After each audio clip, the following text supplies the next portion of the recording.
ಬೆರಳು ಸೇರಿ ಕೈ ಮುಷ್ಟಿ ಆಯಿತು, 5 ಗ್ಯಾರಂಟಿ ಸೇರಿ ಕೈ ಗಟ್ಟಿ ಆಯಿತು. ಇದನ್ನ ನೋಡಿ ಕಮಲ ಉದುರು ಹೋಯಿತು. ತೆನೆ ಎತ್ತ ಮಹಿಳೆ ತೆನೆನ ನಿಮ್ಮ ಶ್ರೀನಿವಾಸ ಕುಮಾರಸ್ವಾಮಿ ಬಿಸಾಡಿ ಕಮಲದ ಕಡೆ ಓಡೋದ್ರು. 5 ಗ್ಯಾರಂಟಿ ಸೇರಿ ಕೈ ಗಟ್ಟಿ ಆಯಿತು.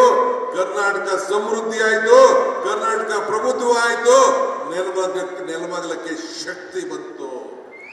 ಇದೇ ತಾನೇ ಇದು ಕಾಂಗ್ರೆಸ್ ಸರ್ಕಾರದ ಕಾರ್ಯಕ್ರಮ. ಬಂಧುಗಳೇ, ನಾನು ಈಗ ತಾನೇ ಮೊಯ್ಲಿಯವರ ಜೊತೆ ಮಾತಾಡ್ತಿದ್ದೆ. ಅವರ ಮೊಯ್ಲಿಯವರ ಕ್ಷೇತ್ರದಲ್ಲಿ ಒಬ್ಬ ಸುನೀಲ್ ಕುಮಾರ್ ಅಂತ ಇದ್ದಾರೆ ಶಾಸಕ. ಅವರ ಪಕ್ಕದ ಕ್ಷೇತ್ರದಲ್ಲಿ ತೀರ್ಥಹಳ್ಳಿ ಕ್ಷೇತ್ರದಲ್ಲಿ ಒಬ್ಬ ಅರ್ಗದ ಜ್ಞಾನೇಂದ್ರ ಅಂತ ಒಬ್ಬ MLA ಸಾಹೇಬರಿದ್ದಾರೆ, ಬಹಳ ದೊಡ್ಡವರು, ಹೋಮ್ ಮಿನಿಸ್ಟರ್. ಅವರು ಕಾಂಗ್ರೆಸ್ ಗ್ಯಾರಂಟಿ 420 ಗ್ಯಾರಂಟಿ ಅಂತ ಹೇಳ್ತಾ ಇದ್ರು, ಭಾಷಣ ಮಾಡೋರು. ನನಗೆ ಶಿವಮೊಗ್ಗದಲ್ಲಿ ತೋರಿಸಿದ್ರು.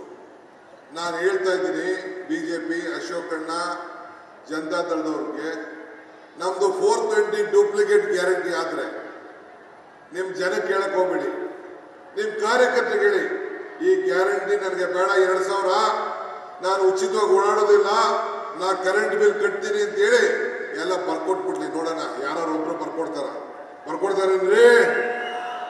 ಪಕ್ಷ ಭೇದ ಮರೆತು, ಜಾತಿ ಧರ್ಮ ಮರೆತು ಇವತ್ತು ನಾವೆಲ್ಲ ಇವ್ರಿಗೆ ಬಡವ್ರಿಗೆ ನಾವು ಸಹಾಯ ಮಾಡ್ತಾ ಇದ್ದೀವಿ.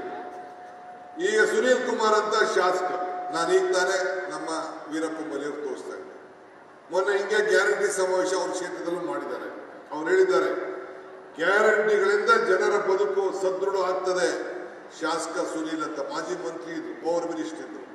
ಅಂದ್ರೆ ಯಾರು ಕೂಡ ಇದನ್ನ ಅಲಗಳ್ಳಲಿಕ್ಕೆ ಸಾಧ್ಯ ಇಲ್ಲ. ನಾವು ಭಾವನೆ ಮೇಲೆ, ಬರೀ ಭಾವನೆ, ದೇವರು, ದೇವಸ್ಥಾನ ಅಂತ ನಾವು ರಾಜಕಾರಣ ಮಾಡ್ತಾ ಇಲ್ಲ. ನಾವು ಬದುಕಿನ ಮೇಲೆ ರಾಜಕಾರಣ